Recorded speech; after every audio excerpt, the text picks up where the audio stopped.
All right, I've hit record. Hello, everybody. This is the Hello. Better Bittner Brat Chat podcast, and we're going to discuss some of the military history in our family today. This podcast is generally about moving around the world with your family during military deployments and what everybody goes through, what our experiences are. Today, we do not have a guest. It's just going to be me and Amber, and we are discussing, like I said, our family's military history. Absolutely. So, do you want to get started, Jesse, or do I want to get started? Because I I think we do. both have some history. There's one person, last month was Suicide Awareness Month, and I want to talk about. I don't know a lot about the man, but I know he served, and I know he was in Germany. My uncle Michael Parrish. He was a wonderful man, brilliant man, and one of the most down to earth, laid back guys. Given everything that he's been through in life, and just a sweet, sweet man. I wanted to start out by saying a few words about him and how much I love him, and all of his kids and his grandkids love him. And if he was alive today, he'd be a great grandfather. So, Uncle Mike, I love you. Now, as far as other people who've served, my grandfather, Clayton Thomas Barbay, he was a Marine. He enlisted young. He lied about his age. There's a lot of contention in our family about what he actually did. My mom swears that he was a forward observer, and I'm not going to challenge her on that. But I'm not going to also make any definitive claims because we know how well records were kept back then. So I do know that he was at Iwo Jima. I'm not sure in what capacity. I think he was there as a reinforcement after reinforcements had already reached there. So who can say for sure? But I can tell you a thing or two about Iwo Jima. There were a few instances where people ran out of ammo and they fought hand to hand, and there was a lot of trophy collecting. And through the years, as people have gone back to Japan and veterans from both sides have met each other, they've returned things to the families, and I think that's actually very touching to see. Even though, I mean, I speak about it like it's a recent thing. Most of these people are already long past. This is stuff that happened when we were in high school, actually. And that's about it as far as my family's military history. I don't know too much more about that, but I have some more people to talk about if we want to. Some fun, quick little stories, but I'd like to turn it back over to you and let you tell us some stories. Oh, we're just going to talk about everybody today. So, I feel like it's the Monty Python skit where they're going around going, "Bring out your dead," and like what I'm talking about. But no, I once again I also come from a very, very long line of service and a very long line of combat service. So in that respect, on both sides of my family. So my great grandfather actually fought in World War II. He was an infantryman. One of his jobs, he actually loaded mortars and some of the larger artillery, and he actually did those sorts of things. When he came back from World War II, because he was on the beaches of Normandy, he also served, some time in Germany. But when he came back, he actually had a metal plate in his head that he lived with, for the rest of his life. My grandfather on my father's side fought actually in the Bay of Pigs, and he was actually in Korea. He was a Navy. Part of his job, he actually did the electric panels. He was the electric specialist for some of the nuclear submarines that were over there. My mom, my uncle Charles, he actually fought in Vietnam. When he came back, he actually buried all of his military gear, all of his uniforms and everything. He buried it in a tough box on the beach. We still do not have a picture or anything like that of him in his military uniform because he got rid of everything when he came back, because he came back in a full body cast when he came back. My uncle George Revis, my great uncle George Revis, same sort of deal. I'm also over in Vietnam. He was also enlisted Army before he got out. My uncle, so my mom's brother, he actually fought in the Gulf War. He was an MP within the Army. So when it comes to my family, like I said, we go back a long way, all the way back to World War One. So it's just between my cousins. I've got two cousins now, or both of my cousins were both in the 82nd Airborne. I still have my cousin Joey. He's still active duty. So if Joey is listening or Charles Mott is listening, your World of Warcraft buddy misses you. So because we still hang out and things like that. But definitely. I definitely come from a service family. We all have a service leader mentality within my family. Let's put it that way. Yeah, I forgot two people. One is kind of understandable because, I know I've forgotten a lot of people. well, it's a big one. It's my dad's dad, Terry Britt, and Terry was the Corps of Engineers. He served in Alaska. He helped build the Alaska Highway. Yeah. Okay, and the reason I didn't remember him is because he died when I was 7 years old, and I didn't really hear him talk about the war ever. But I do know some stories. Oh, that's pretty. Put my hat back on for the video. Okay, so he had stories about how what they would do for fun when they were building the Alaska Highway. Like they would get a Jeep and they would put on ice skates and they would be pulled behind the Jeep on the ice skates at like 60 miles an hour because Wow. that as one does, So Yeah.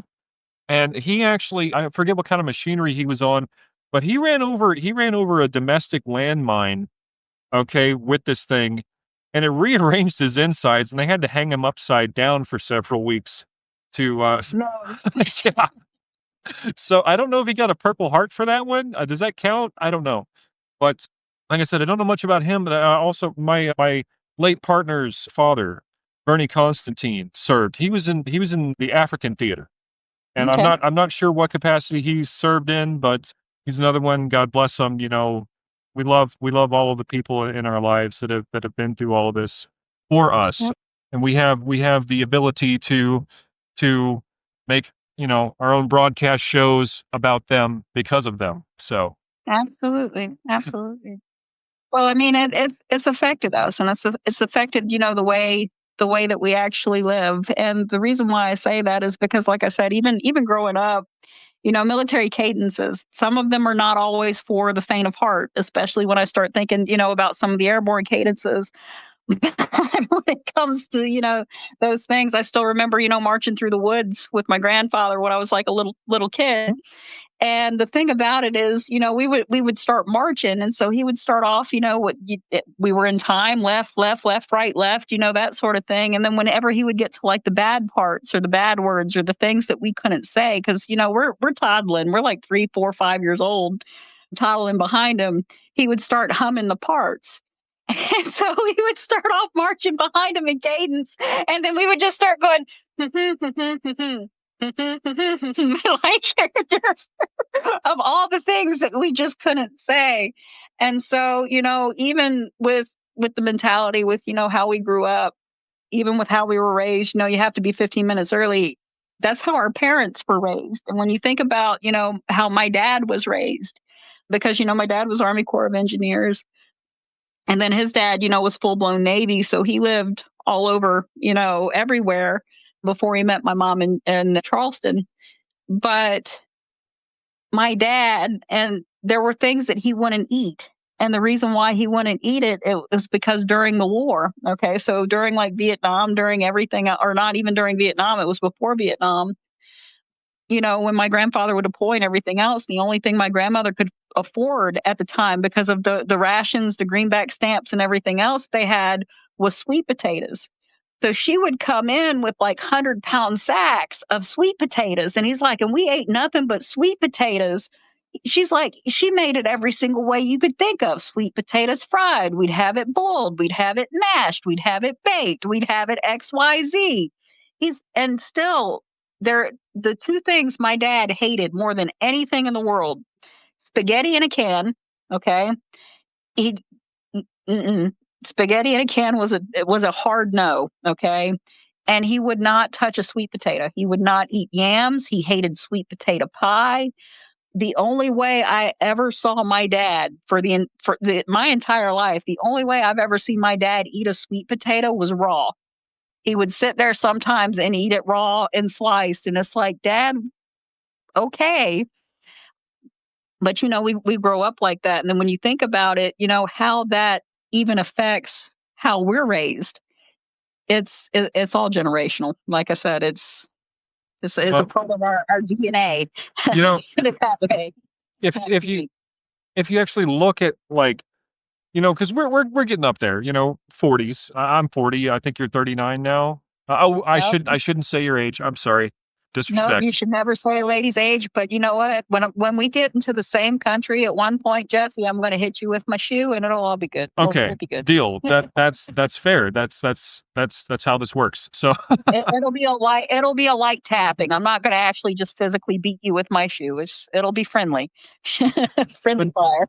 but no, my next door neighbor when I was a kid, I used to when I was a teenager, I would mow grass and trim the hedges because I was trying to afford WWE pay-per-view stuff. Well, it was WWF back then. But Yeah. this guy, I remember going over to his house and he was watching all these old movies. Like we're talking like right at the beginning of the talkie era kind of stuff. And I remember my dad having a conversation with him one time. He was talking about being in the cavalry, and my dad was like, "So, what were you like, Shermans, Bradleys? Like, what are we talking about here? Like, what kind of tank?" And he says, "No, no, no, horses." My dad was like, "Horses? Like that kind of cavalry?" He's like, "Yeah, that kind of cavalry." You know, What the Pony Express? Was he a Cab Scout or? I have no idea. I know he was Mr. Douglas. I need to find Okay. out from I'll find out from my mom what his actual name was, and next time I'll look him up. Well, And more than likely, if he had spurs, he was a Cab Scout. More than likely, if it was Army. But no, that's awesome. So no, it's amazing, our family and the experiences and how, they shape who we are and how we perceive life and how we can kind of, navigate certain things. Because that's the one thing that I will honestly say, about a lot of kids who grew up into the military community, because even as we become adults, we're resilient. Okay. And I think a lot of it is just because we learned from people who went through a great ordeal more than what we've gone through. Does that make sense? it does. And I was actually thinking about it last night. Watching Stargate Universe of all things. There's a Marine in there, and he's had a near death experience, and he's having trouble taking the shot. He misses a shot. Not that he doesn't take a shot like two or three times in this episode. And there's this one lady that's like giving him shit. She's like, look, right now this is life or death. Like, I don't care what the hell you got going on. You need to get it together right now. And I'm sitting there, I'm like, man, that's kind of mean. And I'm like, nah, screw that. In the military, like you have to be that way in these situations, whether you're a leader or if you're just somebody else that's got to tell somebody else to get their shit together, because Yeah. that's for everybody else's benefit. And you kind of, it's one of those things like when you're in the military, as much as I failed to do this the first half of my life, like, put your ego aside. And when somebody's telling you how it's supposed to be, okay, don't argue. Do what needs to be done, especially, and Doug had a funny meme about, like I think it was what's a section 15 or something like that, because disagreeing with your sergeant or whatever. Oh no, you're talking about Article 15. Yeah, that's it. That's the one. Yeah. And That's usually a gay code right there. But no, when it comes to those sorts of things, and given you don't understand, and I'm not going to lie, I used to laugh sometimes, and I shouldn't have laughed because I know that they were terrible practices and everything else. But let me give you an example. It was a bunch of young privates, and I'm driving past on base, and they are all cutting really tall grass with hand scissors. I don't know what they did. Okay, that's all I'm going to say. But for them to be doing that, all of them had to have done something, or one of them had to have done something like majorly wrong. And so it makes you giggle. And it's like, well, why am I out here like cutting grass with scissors, or why am I trying to mop the rain? Okay. Because yeah, I've seen that one used too. And so, when you have to like mop the rain and stuff, it's for a bigger picture. You can't always see the bigger picture. It doesn't always make sense, but yet you have to come together as a unit. You have to come together as a team, because not everything you are going to do is going to make sense, but it's going to either save your life or save somebody else's life. And that's the mentality that, is kind of driven in as in training, if that makes sense. And so really that's the definitive between, I guess, good leadership and toxic leadership is, how you can actually conduct your people to get them all on the same page, to get them to see the bigger picture, to also let them understand that, hey, you might have to go outside and, It's kind of like Caligula. He ordered his entire army, okay, of over 100 people to march to the ocean to stab at it with spears because he wanted to wage a war on Poseidon. So if your general tells you that, you might have to wage a war on Poseidon, but you can't ask questions. You just have to understand it's for a greater good. And you just have to keep going, you know? Well, So it's I like think that's a lot of it with that mentality. it's the difference between, just verbal abuse for the sake of verbal abuse and something that builds character, you know what I mean? And I think And verbal abuse. Let's sometimes they're one and the same, right? And everybody has fun. It's great, great day for the children. But uh, anyway, what was I going to say? Oh yes, there were two books I read. One by Jocko Willink and the other one by David Goggins, and I love those guys to pieces. One of them is strictly from the leadership side, and they talk about Hell Week a little bit in that book, but they don't really tell you just how terrible it can actually be. David Goggins, on the other hand, his in his book Can't Hurt Me, he went through it 3 times. The first time he was pulled for pneumonia, the second time he blew out a knee, and the third time he had his shit together and everything was going great, and then they had somebody drown in the pool. Okay, during Hell Week. So, like, I'm sitting here thinking, like, why would you put guys through 5 days, no sleep, carrying, a 400-pound raft in and out of the surf?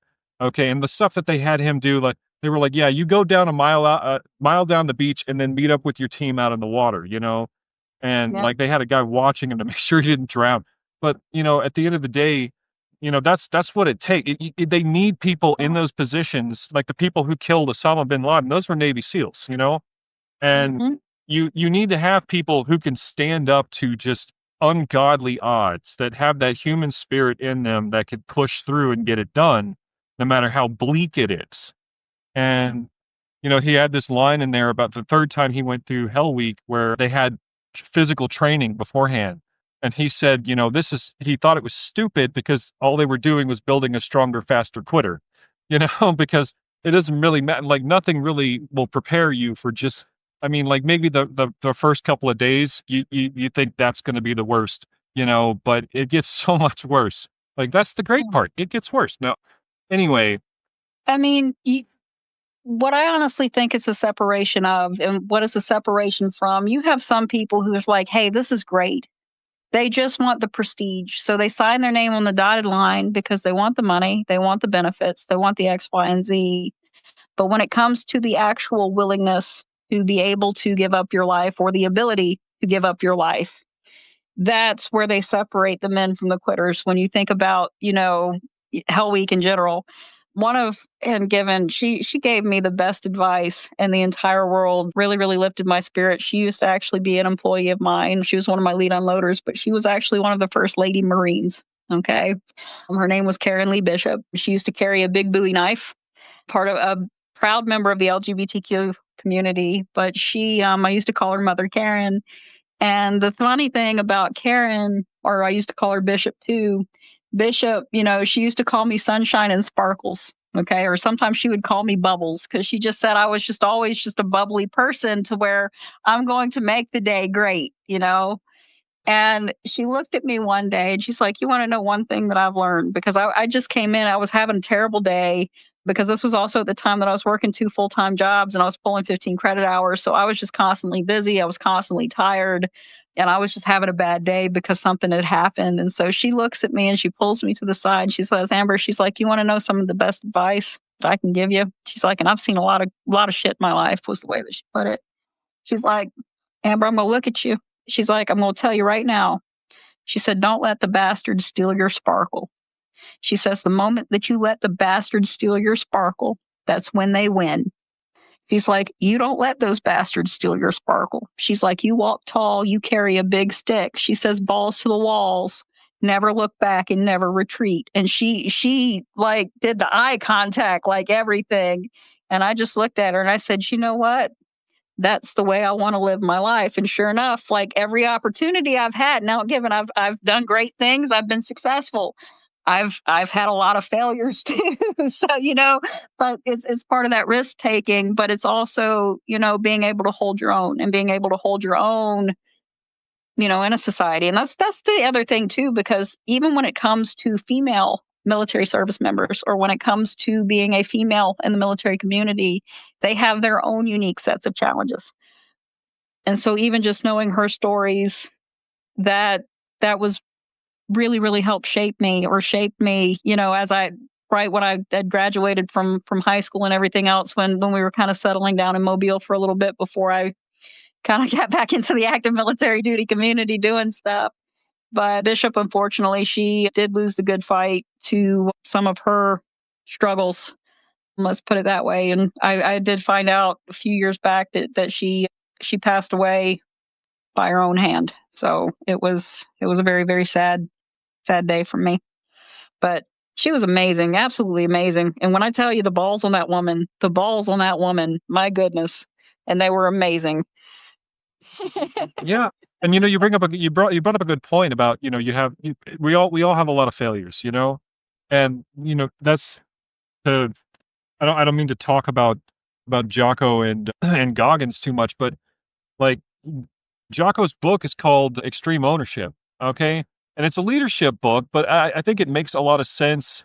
It makes a lot of practical sense for your real life. When something goes wrong that you were responsible for, you don't look for the reasons why it happened. I mean, you do, but it's in an inward sense of like, this happened on my watch, and I need to figure out what I did that made this happen, or what I didn't do that made this happen.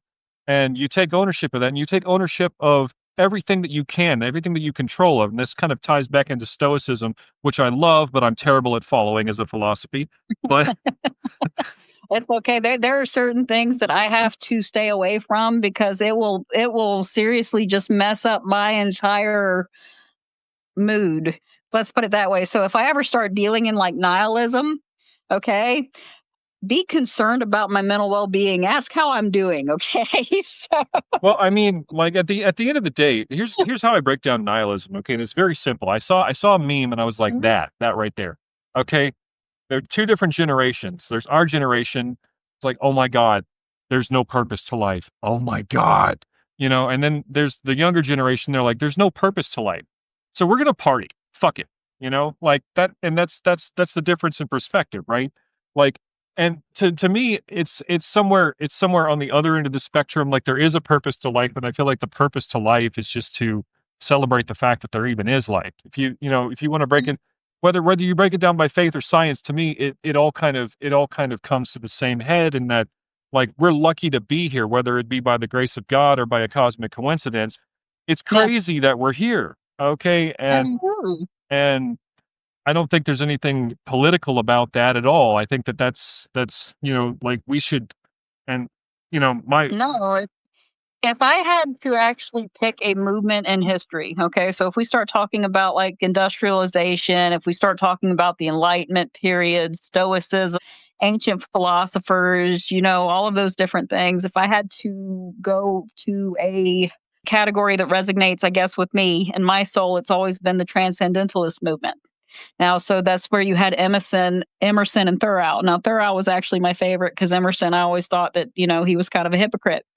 But Thoreau, one of the quotes that he actually wrote, and it was part of his selected writings, but the blood of the slain, the weeping voice cries, 'tis time to part. Okay. And that's when he was talking about actually departing from, Britain and everything else at the time during like the Revolutionary War. So when you look at those sorts of things, it was very stoic, but it all goes back to nature. And that's what I like, is going back to nature, because when it comes to dealing with PTSD, and I don't know if I gave the statistics yet or not, but as we know, 51% of military spouses or active duty military spouses, especially those who were married to a combat veteran, 51% of those have actual PTSD. Okay. Those who have grown up in wartime situations or have grown up, in the military community during wartime situations, we have a higher rate of, PTSD, some mental issues and things of that nature, just from things that we were exposed to. And so when you look, at those overall statistics, and I forget why I'm quoting the statistics. I brain farted in the middle of that. and it's We're okay. gonna It's do it's that at least okay once because per episode. because Um, I had I oh go ahead. Sorry. Oh yeah, no, but when we start talking about nihilism in that respect, I know one of the things, because I have been diagnosed with complex post traumatic stress disorder. And one of the things when I go through a cycle, or what I call a cycle, because I go through functional freeze. Sometimes I have bouts of depression. Sometimes, I'll have X, Y, and Z. Sometimes I have a lot of anxiety when I get into, certain situations or certain things, will trigger me. But when it comes to nihilism, like my biggest thing, I have loss of faith really bad. And so when I get into loss of faith, when we start talking about nihilism, even in just that with there's no purpose or anything else, that can be some very dangerous territory sometimes for me to delve into. So we try not to talk too much about nihilism.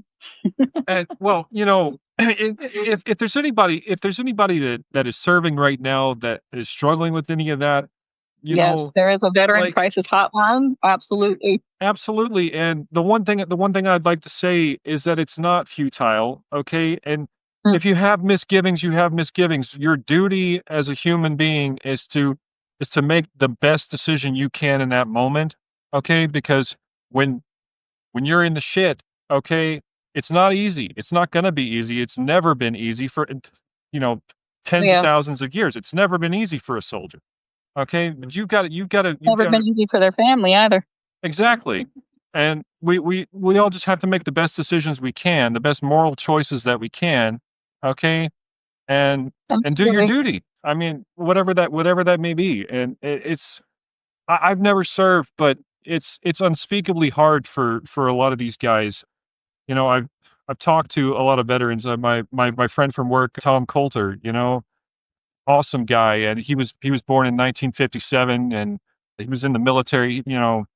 And he talked to me about the younger guys, and toward the end of it, he's sitting there. There's like a guy that's like 23, and he's like, Jesus Christ, I've been in the military longer than you've been alive. You know, Yeah. and I mean, that's the other bit of advice I have. If you have anything like that going on, if you could find a free moment, talk to an older enlisted, an older, an officer if you can, your chaplain. There are so many people out there that would be happy to help you. And I've been in some pretty dark territory here lately, with my own demons, and I'm not going to get into all that, but it's one thing Sure. Amber told me was like, "Dude, call me. Don't sit there." Like, I was literally like, I was trying not to put it on anybody. I was talking to Chat freaking GPT about this stuff. You don't do Don't do that. it. There are so many people out there that care about you. Just reach out. And I mean, hell, even Chat GPT was telling me that. It was like, you need to reach out to somebody to like actually talk to a human right now because this is ridiculous. And the AI was right. Okay. You don't Jesse, I'm gonna make a Rick and Morty reference here, and I'm just gonna say, Chat GPT is just Unity, and Unity is nothing but a virus. Okay, so that's all I'm gonna say. well, like I'm not gonna. I was about to nerd out. I caught myself. Okay, I'm not gonna nerd out. Let's just say that the training data is like a tape recorder. It's recording a bunch of crap, and it's trained to mimic responses that reflect a human sentence. Okay, and it Yeah, builds those responses procedurally. So that's all that is. Like, that's a call stack. yeah, and I mean, anyway, what else was I gonna say? Shoot. You were talking about Chat GPT. You were in a very bad place. Oh I sent yes, you a yes. potato. Like, and that's the other thing, when you get out and see what a lot of people don't realize is, people who've served, a lot of them have PTSD, not because of what happened to them, but because of what they had to do, what they saw, and what what they they did. and what they've been around. Yeah, Exactly. And I think for all you kids out and there that might be listening, if you trauma bonding as well. yeah, I mean, if Yeah. you ever seen Full Metal Alchemist Brotherhood, okay, there's all of the soldiers from the war that had to basically wipe out an entire city, okay, Mm, and they spend their entire character arc is dealing with that and finding peace with it, you know, yeah. and I just can't imagine. Like it's already bad enough just having examples and ideas and fiction that's been written about it. I just want to say God bless everybody out there serving because I Absolutely. can't even fathom the strength that it takes to do what you do. Absolutely. And also, everybody at home waiting, that's another thing. Waiting to hear good news or bad news. it's all equally as paranoia and anxiety inducing, and I think we all know that. Anybody who went to school with us, like, we know, that all the parents were gone. I mean, what was the kid? The kid whose parents were both officers, and he was, like, driving his brothers and sisters to and from school, basically being the dad while they were both deployed, and it's Yep. like, I wish I remembered his name. Like, he had a little brother that looked just like him. What's his name? I'm terrible. I've forgotten. I've literally forgotten almost everybody, and I feel embarrassed about that. Like, even a lot of teachers, I've forgotten their names, but It's okay. I've memorized a lot of people, so I've told everybody today, "Hey, I want you a part of our podcast." So we've got some other people coming. I do apologize in advance that I was not able to secure somebody on short notice because I've been in Montgomery with Better Bittner Business this week, working, or actually I went to a client change exposition that was actually held by the city of Montgomery and Ephraim and Associates. So doing a little bit of environmental consulting work with Better Bittner Business, but great things are happening there. So I've been on the road and traveling, and I'm actually in Alabama this week. So I'm at my mom's house right now. So if you hear dogs in the background, I apologize, but I don't get home often, and that's the other thing about being kind of in the military community, active military duty community. I currently reside in a state where I don't really have a lot of friends or family. It's just me. I kind of got displaced there after the divorce, so we're just kind of in Georgia right now, but eventually, hopefully, I'll get back home. But I see my family when I can. yeah, Just and something we got to do. when I lived with my buddy Carlos in Alaska, okay, I moved in. I'd been there for like 2 days, and I think we were at the not the mall. It was the Fred Meyer. It's basically like a giant, an even bigger Walmart, if you can imagine that. Yeah. But we were there, and I was like, "Yeah, we should probably head home." And he started laughing. I was like, "What's funny?" He's like, "You're already calling it home." And I'm like, "Yeah, it's home right now. Like, that's the place where I sleep and eat and interact with everybody." Home, home is where you lay your hat, right? Exactly. And Exactly. we've And you have to learned, make family everywhere. I can't tell you how many dads away from, well, I've got two dads away from dad.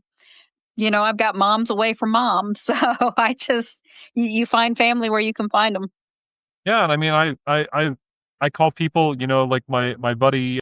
I don't know if I should say his name. I don't have permission to do that yet. I don't want to technically dox him, but he goes by the name of PlayJack82 on Discord.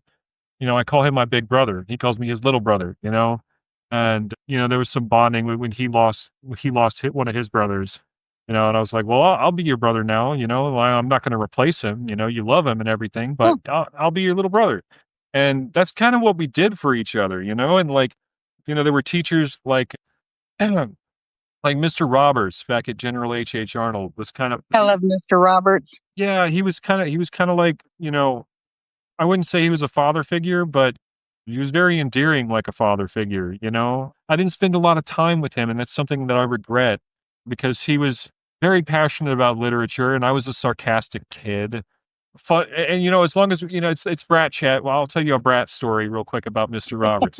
So we were talking about. I think it was. I pause because I know Amber hates this book, Madame Bovary. Oh Lord, no, don't get me started. He was talking about Madame Bovary, and he said, this is the part where the characters really leap to life. And I was like, given how melodramatic they are sometimes, they could be leaping to their death too. And he was like, "What did you say?" And I was like, "Nothing." And he's like, "Okay, because that was stupid." And I was like, "Okay, I will shut up now."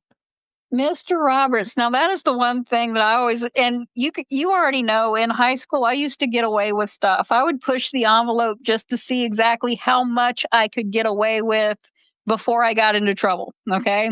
That is one of the reasons why I wrote an underground student newspaper. I actually used to smuggle it in through the smoke signals because we had the smoke signals. Well, Avid, you had the newspaper class that happened, you had lunch, and then we had Avid right after lunch. Okay. So what I did for years, because the newspaper would actually meet during lunch, and for the week they would go ahead and print out all of their papers in Mrs. Stockton's classroom, because that was Mrs. Stockton's and Miss Levins that was like running that program. And so they would print the entire like stacks of papers and everything else. Well, they would put it by like Mrs. Stockton's front door. And so I would go to different printers. Like, I would go to, like, and this is why I would go to so many different places during lunch. Because if you remember, I was never in the same place twice during lunch. And the reason being is because I was hitting up all of the copy machines. Okay. And so I would copy like 500, 600, like different like flyers, but it was stuff that I was asking you guys because if you remember, I would go around and I would ask you like weird survey questions and stuff like, "Hey, what do you think about this?" And I would like write stuff down.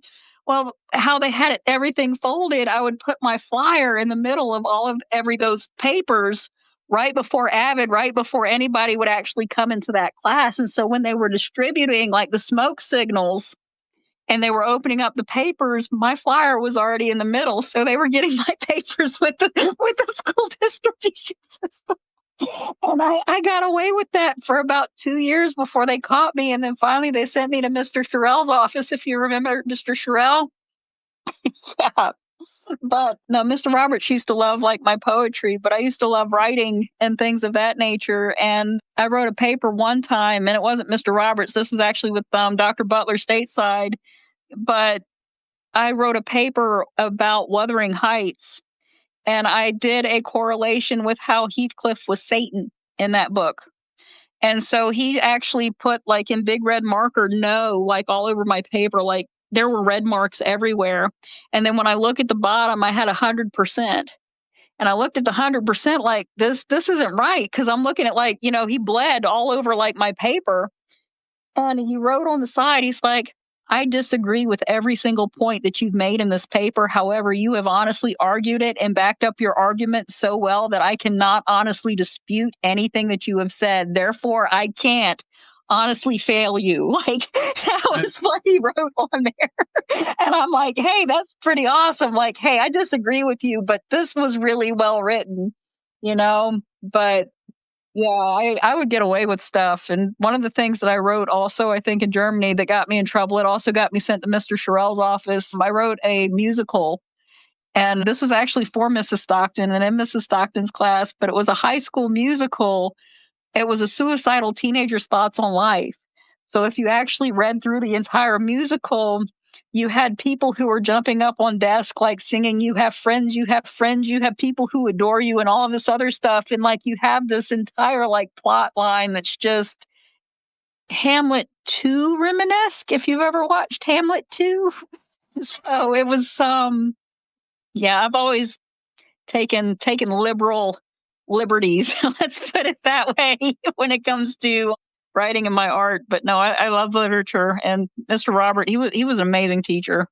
But no, Madame Bovary was a terrible book. I'm still gonna throw that one out there. I hated it. I still hate it to this day.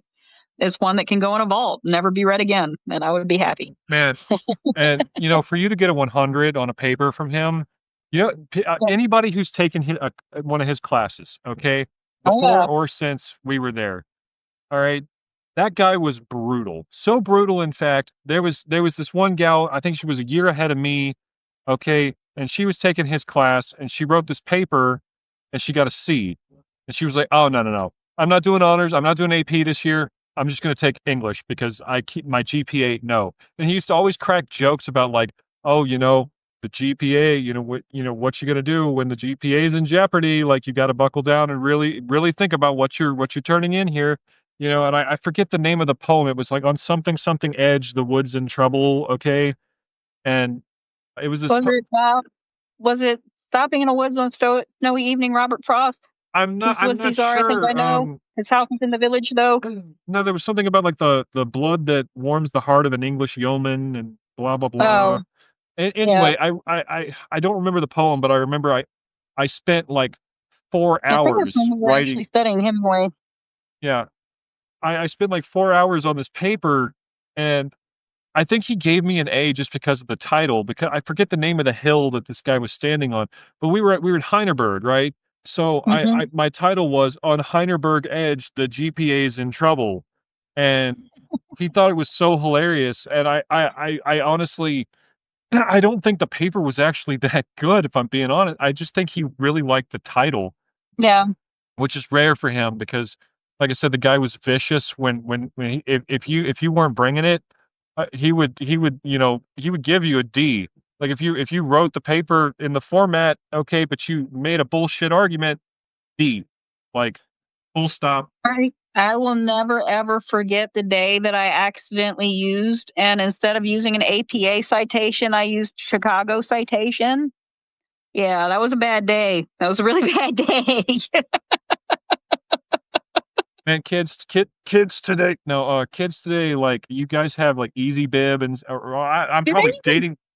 do they even diagram sentences in school anymore? I don't think so because everybody's just got You know what I'm talking about with yeah. like the diagramming maps where you have to draw like the diagonal line and actually take each word and, this is the subject, this is the noun, this is the verb, the preposition. Like, do they even do that? I don't think so, and that stuff's not easy. Like remembering everything is the hardest part. Okay, but I don't think they do that anymore because everybody just has grammar correct. Like even even when grammar correct is wrong. But I mean, I have a Grammarly subscription, and sometimes I'm like, no, dismiss, dismiss. What? No, dismiss. You know, but the point being, like, everything's so automated now, and a lot of kids don't realize, like, for us, when we were doing citations, we were literally handwriting all of that stuff out and then probably typing it into a computer later, you know? Yeah. But it also makes you wonder because you see, even with the things that we have written, so when you look at like history and when you look at how we actually learn things, and so when you think about like 500 years into the future, when we are all gone and how language is going to have evolved, will we be speaking cuneiform? Does that make sense? Oh, Like because of absolutely. AI, because we're not handwriting anything anymore, because everything's on a screen, because everything's digital, we speak in pictures, and that's cuneiform. That's not an actual. I mean, it is kind of a language, but it's not at the same time. So it really, I don't know. It makes you wonder, but the evolution of language has always fascinated me. I think we talked about that on the first podcast. So Yeah, I mean, that's one of the ways you gotta break it down when you're yeah, especially when you're in a place like Europe, when you learn the Latin roots of stuff, it makes it a lot easier, like, you'll catch something, you'll be like, "Oh, okay, I know the first part of that word is relating to water," or something to that effect, right? manum lauat. Right. That's the little bit of Latin that I Well know, well, which means one hand washes the other hand.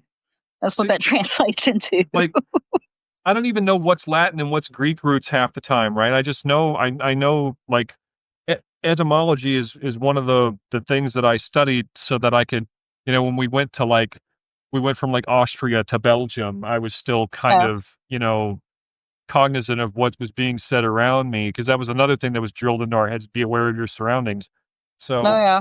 Or my favorite thing, Amber, you're great, but you really need to be more situationally aware. Amber, can you be more situational? I can't tell you how many times I have heard be more situationally aware in my life. now what, and you were talking about, like, everything being sort of like hieroglyphics, like, we talk in pictures now, and Yeah. I have a funny it's not my funny. So whoever wrote this episode of Two Broke Girls gets the credit, right? But there's this scene where she's like saying something about Instagram, and the brunette is like, she's like, Twitter is stupid, and Instagram is Twitter for people who can't read. No, it's just I don't know. It's amazing how communication evolves. That's just in general. I mean, even if you look at like, telephones and things like that, kids, trying to communicate with tin cans and a string, you know, definitely going to make an impact with how people learn about us in the future. I think I said I'm like way too many times in that sentence. I apologize. I know. It's that time in the evening when I go brain dead. I honestly think one of the AI, we talked a lot about AI in this episode, and I feel like that's one of the ways that people are going to experience things. And like you look at some of the stuff they've done now, where they've taken like a photo of Abraham Lincoln in a situation and described the situation to an AI, and that AI will take that image and make a full video of what actually happened that looks real. Okay, and that's what it's going to be. Like they're going to take all the historical data of every conflict that's ever happened and say like, okay, here's an AI rendered photorealistic simulation of what happened. And God help us if that information is biased in some way, or They're is gonna it's definitely going to increase the spread of misinformation 100%. Like I said, there's a lot of good I can see that AI can do. There's a lot of negative out there too that AI can do. And it can be a scary thing, especially when we start talking about deep fake videos and everything else, because when we start talking about how marketing happens, and then when we start talking about, we were in Germany, when you that makes you think about Go Bells, which makes you think about, XYZ. Then you think about Lenin, Stalin, Mussolini, how they actually started controlling people. And it's scary. It's a scary thing. Yes, AI can lead into things like that. However, it can also be great towards, scientific advancement. It can be great towards, so it's every like with everything, it's a double-edged sword. You just have to look for the good and how to use it for well, good. I like think that's the most important thing. well, yeah, we were discussing like it needs to be used as a tool, not as a all-encompassing solution for something. Like you don't just say like write me a symphony and then walk around like I made a symphony. Like you didn't. Okay, but And Jesse, we don't use it as a therapist. We call Amber. Okay. right, right. And when I have a therapist. I was just trying to make it to my next appointment, right? So I know. But and that's the other thing is my whole thing is minimal impact. I try not to have any impact on anybody around me if there's anything negative going on, and that's just kind of dumb. Like you need to if you're in a situation like that, you need to reach out. What was I going to say? Well, Right. Um, Jesse, the way that I've always thought about it, and I'm going to make a counterpoint to your point super, super quick. Okay. Because you like me, you also like science and you understand science concepts. So what are we made of? What are things made of just in general? I'm going to say Higgs boson particles. Well, I was looking for matter, okay? Atoms, subatomic particles, whatever you want to throw into there, but ultimately we're made of matter, right? What does matter do? Bonds and reacts with other matter. Does it take up space? Well, yeah. That's Absolutely. So as a human being made up of matter, it's okay to take up space because that's what you're supposed to do. Matter takes up space. So don't be afraid of taking up space because that's what you're here to do ultimately in this world is to take up space, right? So you never have a reason to feel bad. And so now I just out scienced your logic. folks, back in the day, I had a debate with Amber, and I didn't even really realize that she was just taking the piss the whole time, making an argument that she didn't really believe to prove to me that the art of debate is something that needs to be learned because it can be a very effective tool. She argued about I think we're arguing about like Exodus from the Bible or something like that. And Might have been. anyway, like she made an absolute fool of me, and at the end of it, I was like, "Wait, you mean you don't actually believe what you were just arguing?"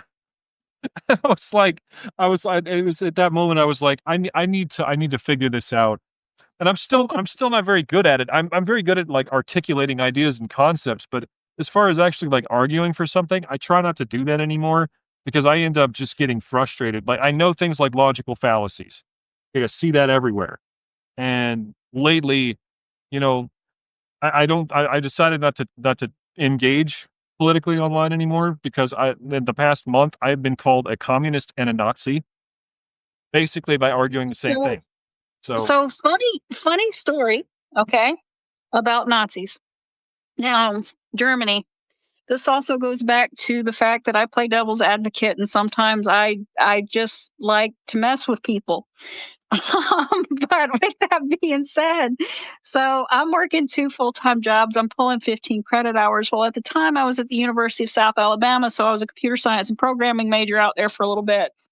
And so I'm working on programming code and things like that. Well, part of my class that semester was actually a public speaking class. Okay. And we had to write a commemorative speech. So, with a couple of my employees, because I had 96 employees at the age of 21, with a couple of my employees, a couple of kids from college, we all used to go to the Waffle House in the evening, and I would get a bowl of radishes. And usually, after like everybody left and everything else, I would still stay for a couple of hours just to study, to finish my code, to do whatever. Well, a friend of mine who had the same public speaking class that I had, but his was like the block right after mine. So we weren't in the same class, but we had like the same professor. Okay. So we had the same assignment. He's like, well, we have to write this commemorative speech. He's like, well, what are you doing your commemorative speech on?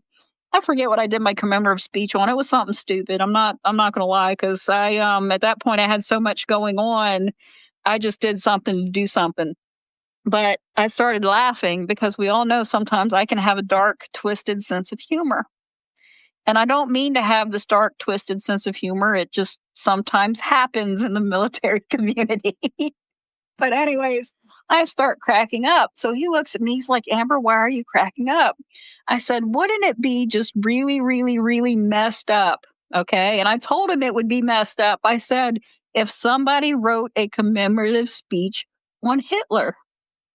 Well, they all knew I'd lived in Europe, okay, for many, many years. They all knew, how I feel about things and things of that nature.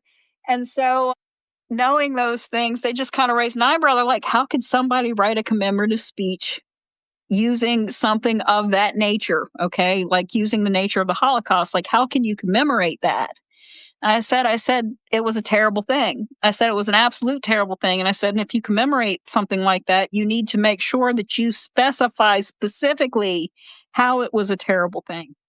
I said, but with every good comes a bad. I said, so unfortunately, if you have to look for the good that came out of the Holocaust, I said, if you look at scientific innovation, if you look at the innovation that we actually had in the medical field because of X, Y, and Z, and if you look at, other things that happened because of, then you can commemorate those things, not actually commemorating like Hitler and the Nazism, but still, commemorating the Holocaust. Does that make sense?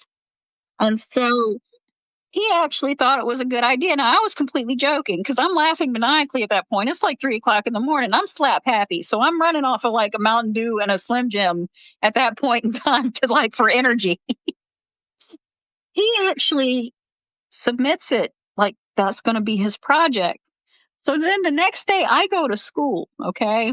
I get pulled out of the class by like the TA professor person who's actually teaching the public speaking things. It's like, and he pulled me aside and he didn't quite know what to say. He's like, Amber, he's like, I heard from the student that this is what he wants to do a commemorative speech on. And he started raising an eyebrow because he was just shocked. He's like, and I don't know what to say.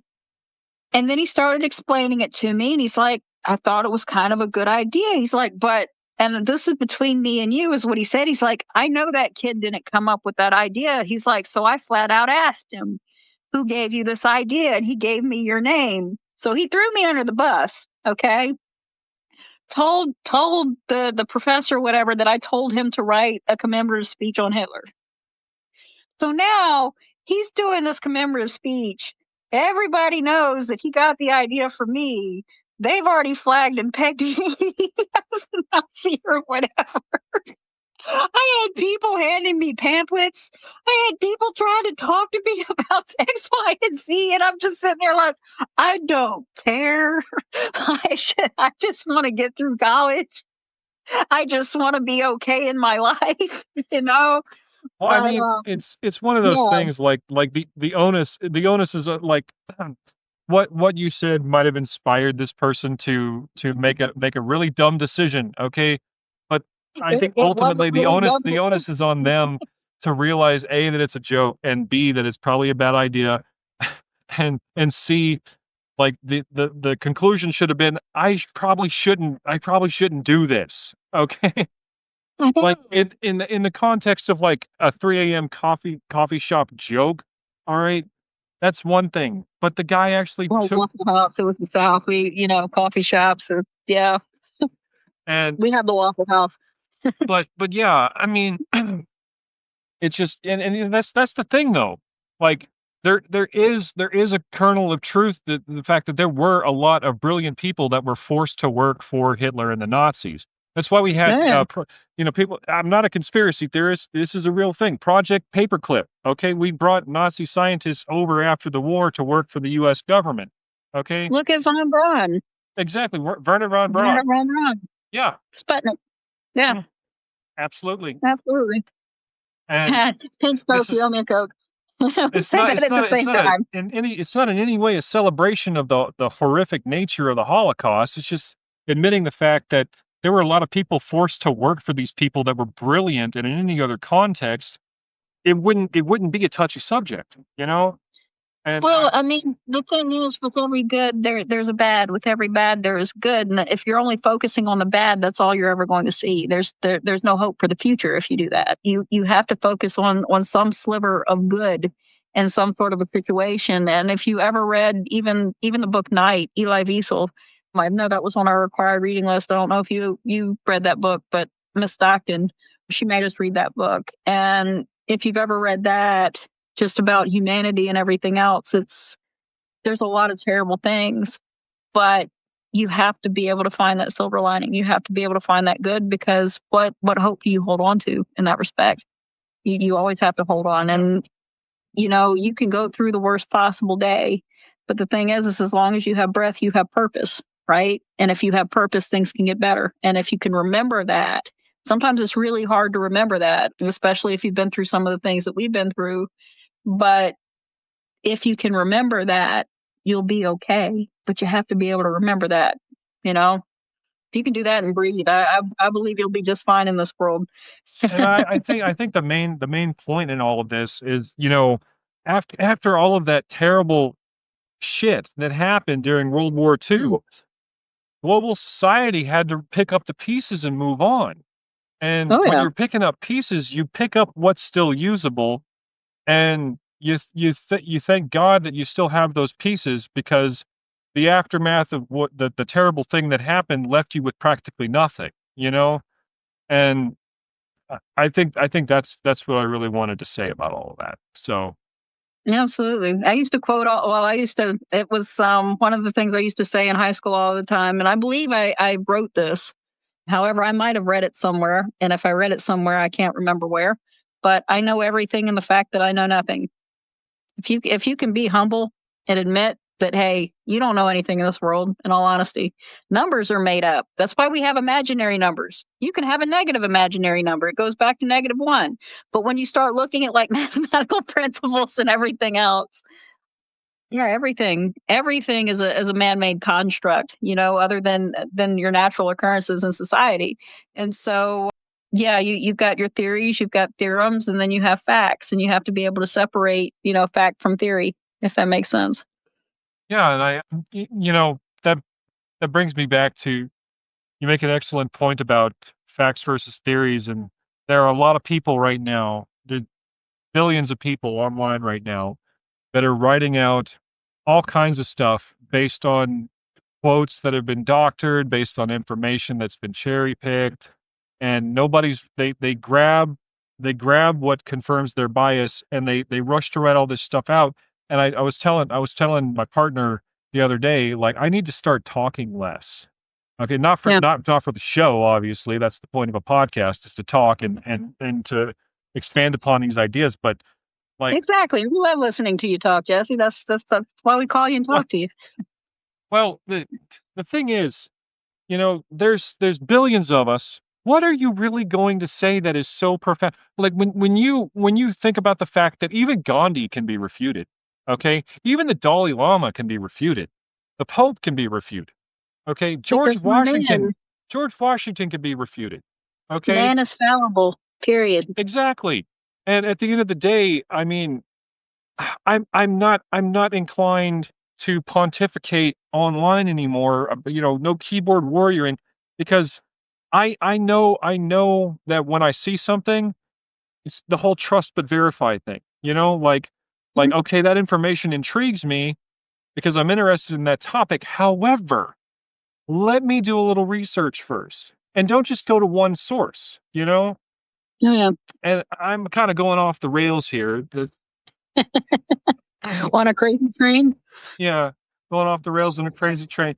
Now, Oh man. We had to give tribute to Ozzy in there. Okay, Yes, rest in peace, Ozzy Osbourne. The man, absolutely. he was baptized before he died. His concert actually raised more money than any other concert, at least as far as the information I had. I didn't double check it. I just became a hypocrite. No, seriously though, I heard that his concert was record breaking. So that's just absolutely brilliant. And that guy's been through a lot. I read a lot of his interviews, and I actually that ties back to a Brat story.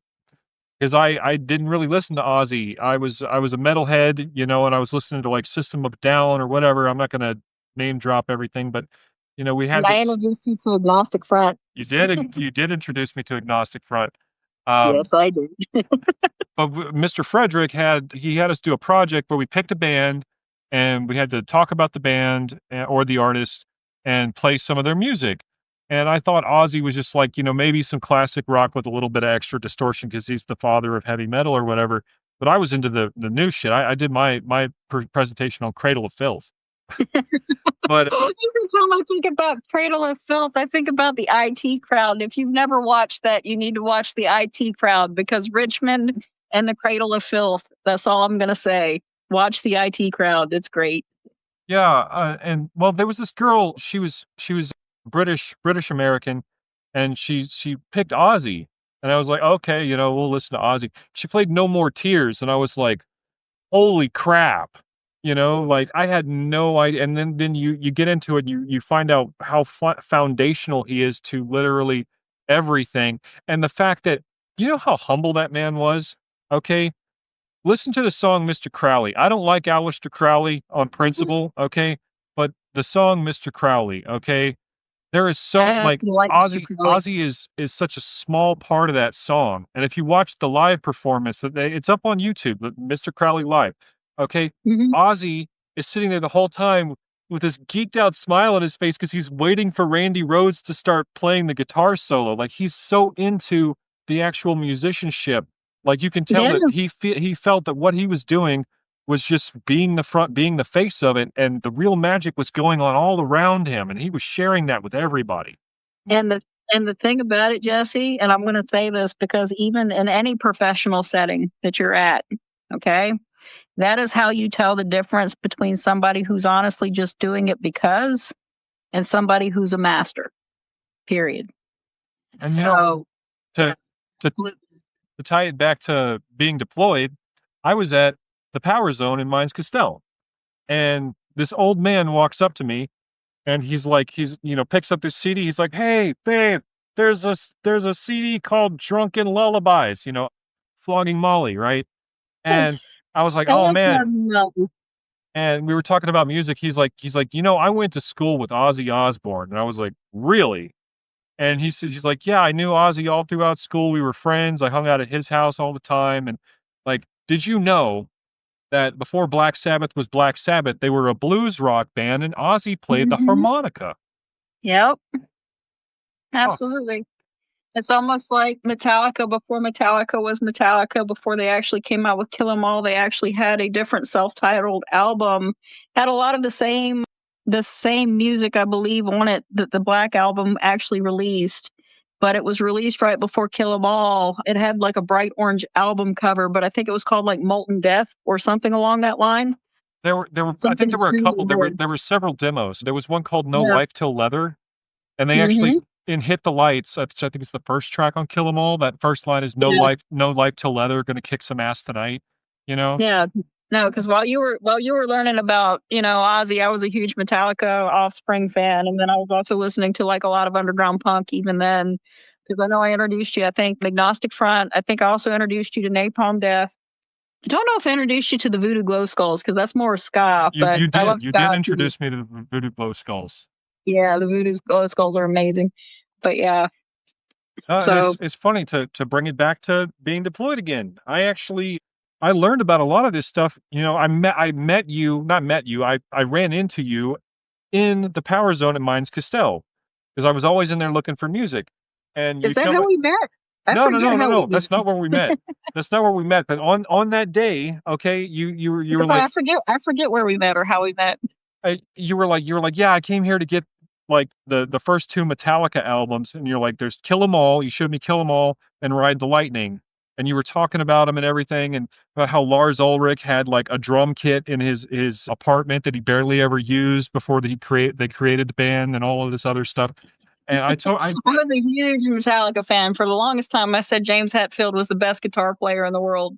Then I got really into Greg Gaffin for a while, and I still say James Hetfield is still one of the best guitarists in the world. But yeah, still a huge Metallica fan. man, I'm trying to think, like, it would be so hard for me to pick. I feel like for expressive guitar playing, I feel like Jimi Hendrix is always gonna be the best of all time.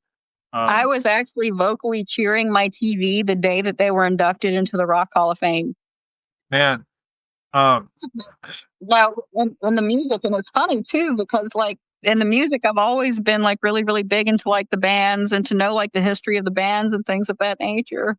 But the only musician I ever cried when he passed away was Tom Petty.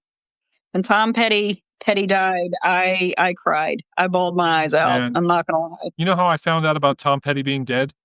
Yeah, I Googled Tom Petty because I wanted to I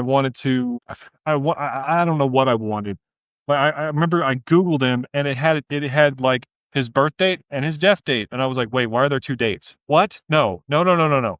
You know, and I was in Germany when I found out. We were back in Grafenwehr. it's just like there's so many musicians that have left us way too early, you know. And I remember when my last partner Randy died, I didn't cry for a long time. I was holding that in, and I was watching a YouTube video. It was the entire Nirvana being inducted into the Rock and Roll Hall of Fame. And at the end of it, Yeah, Dave Grohl gets on stage and he says, you know, thank you all for coming out tonight. The energy was amazing. We wish Kurt could be here. And that one yeah, sentence broke me so hard. I cried for yeah, 2 hours yeah. because, well, But the Foo Fighters are amazing. I love Dave Grohl. I love everything they've done with the Foo Fighters. Like that, each album that I've listened to, from like the color and the shape, and like I owned all of their albums at one point in time, up until like the last anything they produced in like the past 8 years. I don't own, but I owned all of their albums for a long time. And seriously, they are one of the very rare bands. And when I say rare bands, usually, a band will produce an album. It'll be great. They'll produce their second album. Their second album sometimes is a little bit better than their first. Third album's usually their epic album. Like that's their number one chart topping hit. And then after that, they just all start to go downhill. Kind of like Metallica went downhill for a while after Reload. Okay. They came back up. They did. But right after Reload, that next album, it was trash. Okay. And I even forget the name of that album. That's how Saint much Anger. I did not like it. Yeah. I hated Saint Anger. Saint Anger was a terrible album. But then given that is my strong opinion. A lot of people will disagree with me, and that is perfectly okay. Metallica's still a great band. They're artists. Okay. Artists are allowed to come up with flops every once in a while. But the Foo Fighters, Dave Grohl, every single album they have produced has constantly gotten better than the first. And that is why I really love the Foo Fighters. Like I would actually put them in probably one of my favorite bands. Not my top favorite, but definitely in the top 10. And I honestly, I want to say thank you to the Foo Fighters as a DJ that live streams DJ sets. The fact that I can play his music because he can be pretty protective and litigious. Okay, and I'm not judging him for that. He has every right to be. But the fact that I can play his stuff on my sets, because there are times where I'm like playing some Skrillex or Prodigy or whatever, and I'm like, I really just want to change up the mood. So I don't have the DJ controller anymore, but I used to spin the deck backward and hit play on times like these. Okay. Yeah. Because it's Mhm. just that weird chord, that weird ass chord that plays throughout Yeah. the entire song. And Yeah, I know what you're talking about. Yeah. I think it's a seventh. Yeah. but yeah, I guess we should probably try to wrap it up here. We've been about an hour and 12 minutes. Oh, Um, absolutely. Have you really been talking for an hour and 12 minutes? My word. yeah, I know it was great, man. I mean, we Absolutely. didn't think we were gonna have a lot to talk about, you know. No, we And didn't. But we could talk about music for hours. We could talk about Brat life for hours. But I guess the moral of today's podcast is we have a lot of great things that are coming y'all's way. Okay. A lot of great people who are coming in to speak. I do want to actually plug one of my friends, Jermaine Perry Knights. Jermaine, she actually owns her own publishing company, Amazingly Jermaine. in Atlanta, Georgia. However, she has published a children's book series specifically for military brats. It is called I Move a Lot and That's Okay. It's her That's Okay series. It actually deals with some of the stresses and some of the things that military kids have to cope with, such as moving away from their friends and family, such as, moving around so much. How do I deal with my anger? How do I deal with being lonely? X, Y, and Z. I miss my friend. That's okay. And that's the message that she's trying to put out and put out for military kids, even today in the military community. So she was a TEDx speaker. She does want to come on the podcast in a few weeks. So like I said, I'm plugging her book. It's on Amazon. It's everywhere you can find it. So definitely I Move a Lot and That's Okay. Charmaine Perry Knight's amazing, amazing book series. So like I said, we've got a lot of things coming your way, but the real moral, I guess, of today is, hey, it's okay to talk about things. Sometimes, people disagree with things. It might be, politics. It might be different cultures. It might be the fact that, even of religious beliefs. The thing about it, we are all here to coexist. We have to be able to coexist with everybody as an individual. Otherwise, that's one of the reasons why wars get fought. And that's one of the things that we try to avoid. We don't like war, okay? War might be great for taxes. It might be great for the monetary structure and the GDP and X, Y, and Z. But the thing about it, when it comes back to things and back to home, the family structure is really what's important. So, it's important to talk about these things. And so if you ever have feelings, like I said, there you do have the Veterans Crisis Hotline out there. You do have the Suicide Prevention Hotline out there.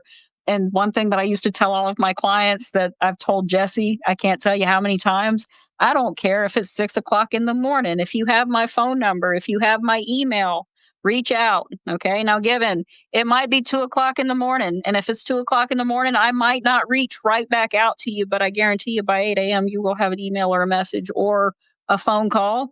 Or in Jesse's case, I might just randomly mail you a potato and a crazy cat lady and a couple of other things. And I'll let Jesse end this podcast today with that story. But like I said, it's super, super important.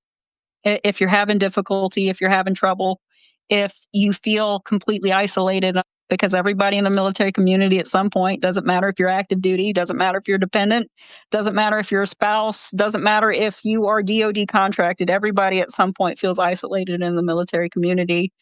If you're ever feeling that way, reach out to somebody. And like I said, even if it's me on social media, I'll reach out at some point. So,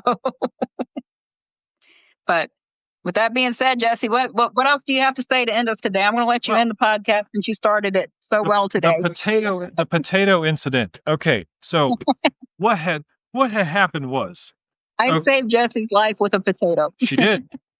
She absolutely did, because I was in a very bad place, and I was confiding in her what I was feeling, and she said, I'm going to go ahead and send you a care package. Okay, what's your address? So I gave her my address, and I got 4 packages. One was a stress relief squeezable potato. Okay, the other one was a crazy cat lady action figure with I think it was 5 cats. Yep. And there was the screaming goat button, which is the screaming goat meme. Okay, and she sent me a little plush dog. And that little dog, my cat adopted it, and he carries that thing around the house with him all the time now.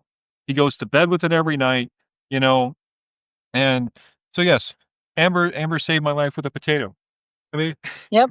And the very last thing I wanted to say is, the reason that we have all these different cultures and disagreements and differing philosophies and everything is because over time, the human race has had to wander and change and adapt to different places and circumstances, and we become separated. Kind of like when you PCS out, you end up in a different place in a different situation that you're unfamiliar with, and you have to stick together. And at the end of the day, as society becomes more and more global, I feel like that's what everybody should be focusing on, is the fact that if we're going to overcome all of the craziness that is out there, all the fanaticism and extremism that's out there, we have to kind of come together to find some kind of middle ground. So when you take a stance of anybody who doesn't agree with me is the enemy, there's more nuance to it than that, people. Let's come together. And that's what I have to say to leave off with today. Exactly. Absolutely. All right, Because everybody. at the end of the day, it honestly doesn't matter, right? Right. We're all here to live. We're all here to live one life. Yep. Our life is ours to live, however we're going to live it. But me, I don't need all of that peace or all of that hostility and things. So No. you know, we can agree to disagree. I'll smile, and you know what? I still love you at the end of the day. So Exactly. that's all that matters. All righty, people. Right.